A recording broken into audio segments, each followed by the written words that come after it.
존경하는 국민 여러분, 문희상 국회의장님과 선배 동료 의원 여러분, 이낙연 국무총리와 국무위원 여러분, 더불어민주당 비례대표 이용득 의원입니다.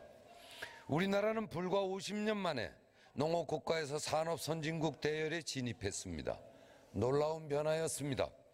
그러나 이제 4차 산업혁명이라고 하는 큰 변혁기를 맞이하여 많은 변화가 필요한 때입니다. 산업 경쟁력 강화가 필요한 때이고 산업 구조의 변화에 발맞춰 노동 구조의 변화도 필요한 때입니다.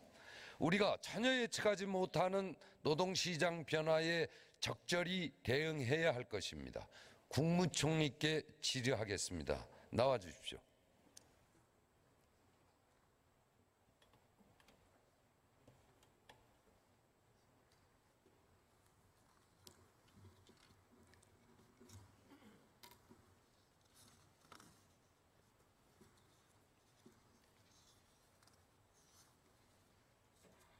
(4일간) 고생 많이 하셨습니다.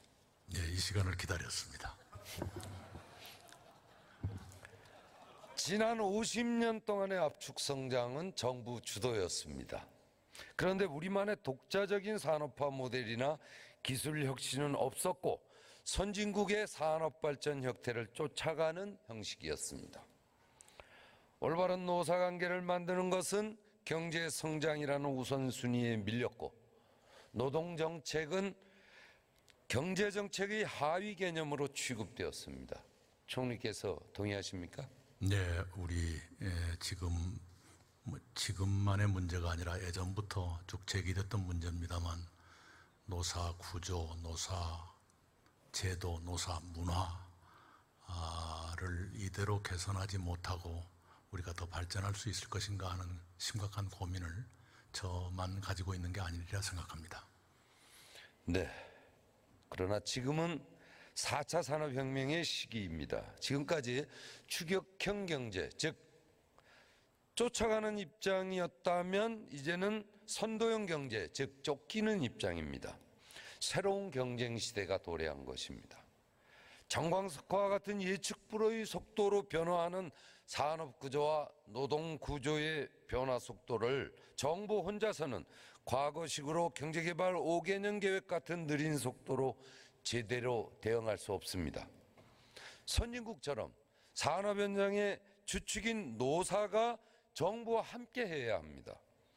산업의 변화를 피부로 가장 빠르게 느낄 수 있고 따라서 가장 빠르게 대응할 수 있는 것은 정부가 아니고 산업 현장의 기업인과 노동자이기 때문에 함께 해야 하는 것입니다.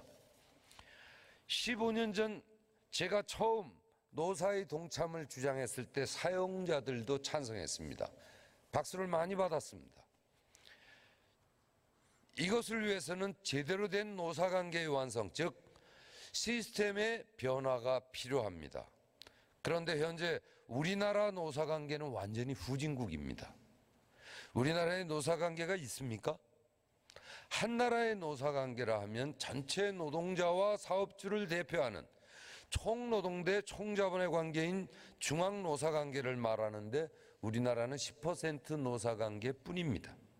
2018년 세계경제포럼의 국가경쟁력 평가에서도 한국은 140개국 중 종합순위가 15위를 기록했지만 노동시장 분야에서는 48위에 머물러 있습니다.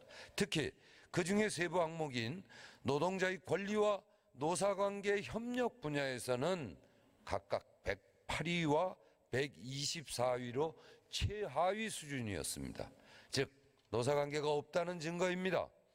총리께서는 어떻게 생각하십니까? 네, 이런 통계가 아니더라도 저희가 일상에서 느끼는 것처럼 노사관계가 비타협적이고 신뢰가 충분치 못하다는 점, 그리고 노동자의 권익이 충분히 보장되지 못하고 있고 또 노동자 사이에서도 많은 격차가 있다는 점, 그런 것 등등이 우리 세계경제포럼에서 안 좋은 평가를 받게 한 것이 아닌가 생각합니다. 노사가 조직일뿐만 아니라 노사가 하는 일도 사업장 내 분배 문제에 국한되어 있고 또 그걸 둘러싸고 대립적 투쟁적 노사관계이기 때문에 이런 평가가 나오는 것입니다.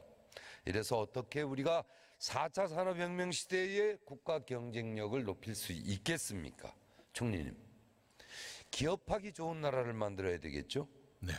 동시에 일하기 좋은 나라를 만들어야 합니다. 그렇죠? 네. 그런데 적정선을 찾기가 쉽지 않습니다. 정부가 누구 편을 들게 되고 그래서 노사관계가 악화되면 급변하는 국제 경쟁에서 뒤떨어질 수밖에 없는 것입니다. 그래서 노사 당사자가 적정선을 찾는 것이 가장 바람직합니다. 그런데 지금 10% 노사관계 시스템만으로는 전혀 불가능합니다. 지금 우리는 10% 노사관계의 문제뿐만 아니라 주로 사업장 내 분배에만 한정되어 있는 노사관계에도 문제가 있습니다. 그래서 현재 노사관계 시스템을 보완하고 바꿔야 합니다. 이에 대한 본 의원의 생각을 말씀드리겠습니다. 첫째, 총노동대 총자본의 중앙노사관계를 완성시켜서 노사와 정부가 함께 대응해 나가야 한다는 것입니다. 이를 위해서는 현재의 10%가 아닌 90%를 포괄하는 노사관계 시스템을 만들어 보완시켜야 됩니다. 둘째, 하는 일을 바꿔야 합니다. 사업장 분배 문제만 다루고 있는 현재의 기업별 노사관계 시스템을 벗어나서 사회 경제적 의제 전반의 문제를 다룰 수 있도록 바꿔야 합니다. 셋째, 그러려면은 전문가 중심의 노사관계가 보완돼야 합니다. 현재의 10% 노사관계 시스템에서는 기업별 노조체제에서 자기 조합원의 눈치를 볼 수밖에 없는 사업장 출신의 활동가들만의 영역입니다. 자기 사업장 조합원들 이익을 위해 활동할 수밖에 없는 사람들입니다. 따라서 사업장의 한계를 벗어나 있는 전문가들과 함께 총노동대, 총자본이 사회적 대화로 노사 갈등을 원만하게 해결해 나간다면 안정적인 사회문화를 만드는 데 큰 도움이 될 것입니다. 총리께서는 본 의원이 제시한 노사관계 발전을 위한 3가지 방향에 대해서 어떻게 생각하십니까? 네, 전적으로 동의합니다. 말씀 주신 대로 지금은 기업별 노조라는 그 한계 때문에 서로 간에 좋은 방향의 경쟁이 아니라 부담이 더 커지는 방향의 경쟁이 될 수도 있고요. 또 강경한 쪽으로 더 치닫는 경향도 있고 그 합의가 설령된다 한들 전체 노사관계를 규율하지도 못하고 하는 문제가 있습니다. 그래서 이런 문제를 해결하기 위한 시도의 출발로서 경산호의가 출발했습니다만 의미 있는 출발이라고 생각합니다. 그러나 아직 갈 길이 매우 멀다고 생각하고요. 의원님께서 주시는 이런 제안들, 의원님께서 기왕의 노사관계에 생애를 다 바쳐서 고심해 오셨으니까 일생작업으로 한번 이걸 만들어 주시면 어떨까? 차라리 제가 건의를 드립니다. 제가 그럴 수 있는 위치에 서 있지는 않습니다만은 저는 새롭게 90%의 노사관계를 만들자는 겁니다. 경산호의는 10% 노사관계의 범위 내에 있는 제도입니다. 그래서 미조직 취약계층 90%를 포괄하는 노사관계 제도를 어떻게 만들지, 또 누가 만들지, 전문가의 규모는 얼마나 돼야 하는지, 기업 쪽 파트너는 어떠해야 하는지 등 구체적인 청사진이 필요합니다. 외국의 사례를 참고할 필요가 있습니다. 저는 오래전부터 오스트리아와 룩셈부르크 그리고 독일의 2개 자체주 북이탈리아에서 100여 년 동안 시행되고 있는 노동회의소 모델을 주목해 왔습니다. 오스트리아 사례를 보면은 조직률 27%의 노동조합과 동시에 모든 노동자들이 가입한 노동회의소라고 하는 노동자 권익 대변 기구를 두고 있습니다. 노동조합이 노동 현장 출신의 활동가들 중심으로 운영되는 반면 우리처럼 노동회의소는 각 분야의 전문가 2,000여 명을 중심으로 운영되고 있습니다. 노동조합과 노동회의소라는 두 축을 통해서 대기업과 중소기업, 정규직과 비정규직, 공공과 민간을 가리지 않고 모든 노동자들이 참여하는 완벽한 대표성을 실현한 것입니다. 또한 기업인들은 경제회의소에, 농업인들은 농업회의소에 모두 가입하여 노총과 3개 회의소가 중앙 단위의 사회적 대화기구를 구성합니다. 여기에서 노동정책은 물론이고 산업정책, 경제정책, 복지정책 등 국가사회 전반적인 의제를 심도 있게 논의하고 사회적 합의를 도출해내는 것입니다. 일자리 창출도 여기에서 이루어지는 것입니다. 총리께서는 오스트리아 노동회의소 모델을 알고 계십니까? 네, 얼핏 들었습니다. 그 상공회의소 카운터파트로서 이쪽이 사용자의 의사를 대변하는 기구라면 이쪽은 노동자의 의사를 대변하는데 노조 가입자뿐만 아니라 모든 노동자가 거기 가입하고 아까 의원님 말씀처럼 활동가 중심이 아니라 그 업종별 전문가들이 전문적인 식견을 가지고 상공회의소와 생산적 대화를 하는 그런 모델인 것으로 알고 있습니다. 예, 많이 알고 계십니다. 근데 상공회의소가 될 수도 있고 새로운 경제회의소가 될 수도 있고 하여튼 노동회의소의 파트너는 있어야 되겠죠. 네, 우리도 이와 같은 사회적 대화 모델을 도입해서 현재 노경총 중심의 10% 노사관계와 상호보완적인 90% 노사관계를 만들어야 합니다. 즉 10+90% 체제의 완성입니다. 총리께서도 잘 아시다시피 문재인 대통령은 2017년 대선 공약으로 한국형 노동회의소 설립을 추진하겠다고 약속했습니다. 정부의 국정과제이기도 합니다. 다가오는 11월이면 문재인 정부 임기 반환점을 돌게 됩니다. 그러나 노동회의소를 설립하겠다는 대선 공약은 지금까지 전혀 진전이 없습니다.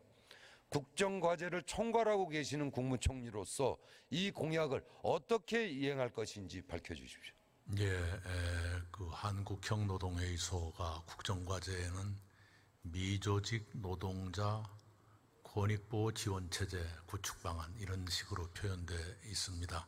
말씀 주신 대로 구체적인 진척이 없습니다만 현재로서는 경사노위에 다종다양의 계층을 더 많이 포함시킨다든가 이런 식으로 접근하고 있는데 의원님 지적처럼 한계가 있어 보입니다. 다시 상의를 해서 어떻게 하면 중간 과정을 너무 오래 걸리지 않게 바로 그런 한국형 노동회의소 체제로 갈 수 있는 것인지 한번 상의해 보겠습니다. 제가 전문적이지는 못합니다만 문제의식은 가지고 있습니다. 예, 임기 반환점을 도우는 시점입니다. 그동안 너무 늦었습니다. 예, 서둘러 주십시오. 네. 총리 들어가시기 전에 다른 질문 한 가지 드리겠습니다. 임청각은 보물 182호입니다. 대한민국 임시정부 초대 국무령을 지낸 이상용 선생의 생가이기도 합니다. 대통령과 총리께서도 방문하셨죠. 일제에 의해 훼손된 임청각 복원을 약속하셨습니다. 그런데 세부 사업인 석주 이상용 기념관 건립에서 정부와 지자체가 다른 입장을 보이고 있어서 차질이 생기고 있습니다. 기념관 건립에 약 70억 원 정도 소요될 예정인데 보훈처나 문화재청의 국가사업으로 추진하면 약 50억 원 정도를 지자체가 부담해야 합니다. 지자체에 돈이 없다는 게 문제입니다. 독립운동 정신을 복원하는 일입니다. 고작 수십억 원 때문에 좌초되지 않도록 특별 교부금 등 모든 수단을 강구해서 사업이 차질 없이 진행되도록 부탁합니다. 그리고 답변 바랍니다. 네, 잘 알겠습니다. 보훈처, 문화재청, 경북도, 안동시 협의를 촉진하겠습니다. 그리고 제가 할 수 있는 몫이 있다면 기꺼이 해서 빨리 합의에 이르고 사업이 시작되도록 노력하겠습니다. 총리 들어가시고 고용부 장관 나와 주십시오.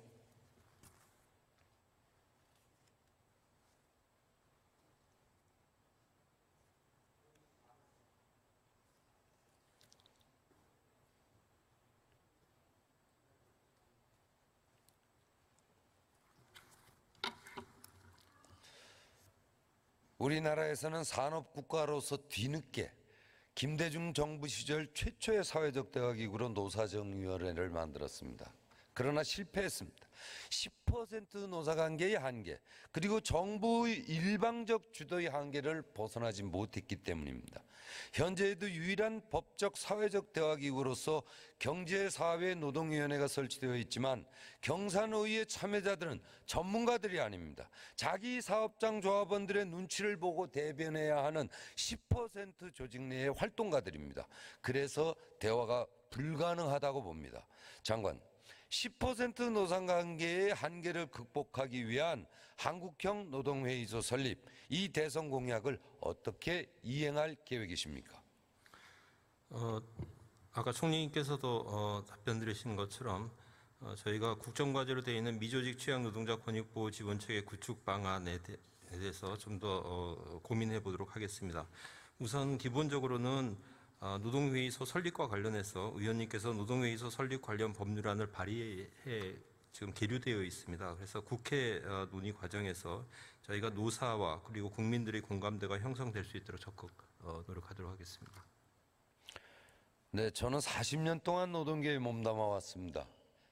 그래서 15년 전부터는 중앙노사관계를 만들어야 한다고 주장했습니다. 4차 산업혁명을 대비해서. 그렇게 오랫동안 주장했는데 왜 안 되었을까요? 고용보험기금을 사용하는 문제로 정부가 반대한 것도 큰 원인이었습니다. 그러나 이제 정부도 더 큰 국가적, 사회적 이익을 위해 그리고 대통령의 공약 이행을 위해 전향적으로 검토해야 할 것입니다. 함께 청사진을 만들어 갑시다. 장관님. 네, 그 고용보험기금 사용 문제와 관련해서는 의원님께서도 저희 고충을 아마 충분히 이해하고 계시리라고 생각합니다. 이 고용보험기금의 경우에는 저희 정부의 의지도 중요하겠습니다만 그것보다 더 중요한 게 노사와 국민들 간의 공감대 형성이 중요하다고 생각을 합니다. 그래서 그 부분에서 저희도 한번 더 짚어보도록 하겠습니다. 노사의 박수를 많이 받았다고 아까 말씀드렸습니다. 어쨌든 수고하셨습니다. 들어가십시오. 이 문제에 대한 마무리는 잠시 미루고 법무부 장관에게 질문을 하겠습니다. 나와 주십시오.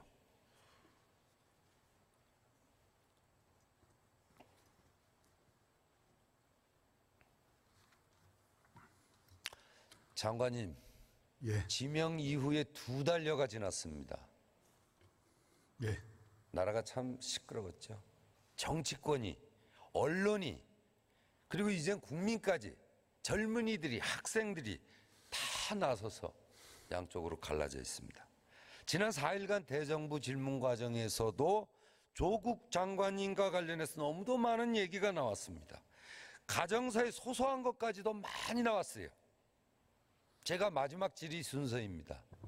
시간 구애받을 필요 없이 미처 말씀하지 못한 게 있다면 다 말씀해 주십시오. 감사합니다. 저로서는 이제 미확인 의혹 보도에 억울한 점이 있습니다. 그렇지만 송구하고 죄송한 마음이 먼저입니다. 그리고 저로서는 제 가족이 수사를 받고 있는데 마냥 지켜만 봐야 되는 상황이라서 사실 개인적으로 매우 고통스럽습니다. 그렇지만 제 가족들은 검찰 수사에 순순히 응하고 있고 앞으로도 순순히 응할 것이고 저는 일체 개입이나 지휘를 하지 않을 것입니다. 제 가족 대상으로 제기되고 있는 의혹에 대해서는 향후 수사나 재판을 통해서 밝혀질 것이라고 생각됩니다. 그 최종 결과에 대해서는 저 역시 법적인 의미를 떠나서 무한 책임을 져야 한다고 생각합니다. 제가 말씀드리고 싶은 것은 의혹이나 심증이 바로 사실은 아니다, 이런 말씀은 꼭 드리고 싶고요. 언론 보도를 통해서 의혹이 나오면 그게 바로 유죄로 되는 현실이 개인적으로는 좀 안타까운 게 있습니다. 그리고 이 제 가족의 일로 많은 국민들이 저에게 또 저 가족에게 많은 실망을 하셨음을 잘 알고 있습니다. 죄송한 마음 그지 없습니다. 근데 국민들께서는 저에 대해서 실망을 하시면서도 또 한편으로는 광장에 나오셔서 촛불을 드셨습니다. 국민들께서 뭐 저 개인을 위해서 또는 저 가족을 위해서 그러셨다고는 생각하지 않고요. 검찰개혁이란 시대적 과제가 흔들릴까봐, 무산될까봐 걱정되셔서 전국에서 모이신 것 같습니다. 저로서는 제가 할 수 있는 순간까지, 저에게 주어진 시간까지 제 일을 하고자 합니다. 그 과정에서 저는 불쏘시개 정도 역할만 하면 충분하다고 생각합니다. 감사합니다. 마지막으로 국민 여러분께 하고 싶은 말씀이 더 있습니까? 다시 한번 국민 여러분께 심려를 끼쳐드린 점 송구하고, 저는 법무부 장관으로서 임명될 때 제가 부여받았던 과제, 그것을 다 하는 것으로 저희 책임감을 다하도록 하겠습니다. 이상입니다. 이 세상 모든 사람들이 다 완벽할 수는 없겠죠. 저는 조 장관님이 대통령에 나오시는 건가 이런 생각도 해봤어요. 모든 가정의 소소한 가정사까지도 다 달쳐내서 장관을 사퇴하라 이런 얘기를 할 때 저는 앞으로 어떤 경우라도 장관 돼서는 안 되겠다 이런 생각도 해봤어요. 수고하셨습니다. 감사합니다.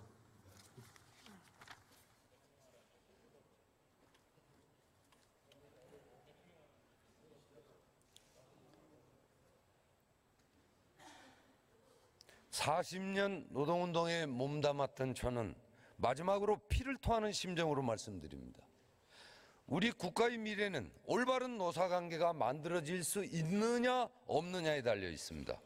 총노동과 총자본관계의 완성, 노사의 산업발전과 사회발전의 동참, 갈등과 반목에서 대화와 협력으로의 사회문화 변화, 이제 이러한 것들을 위해 정부와 노사가 머리를 맞대고 새로운 10+90%의 노사관계를 만들어내야 합니다. 경청해 주셔서 감사합니다.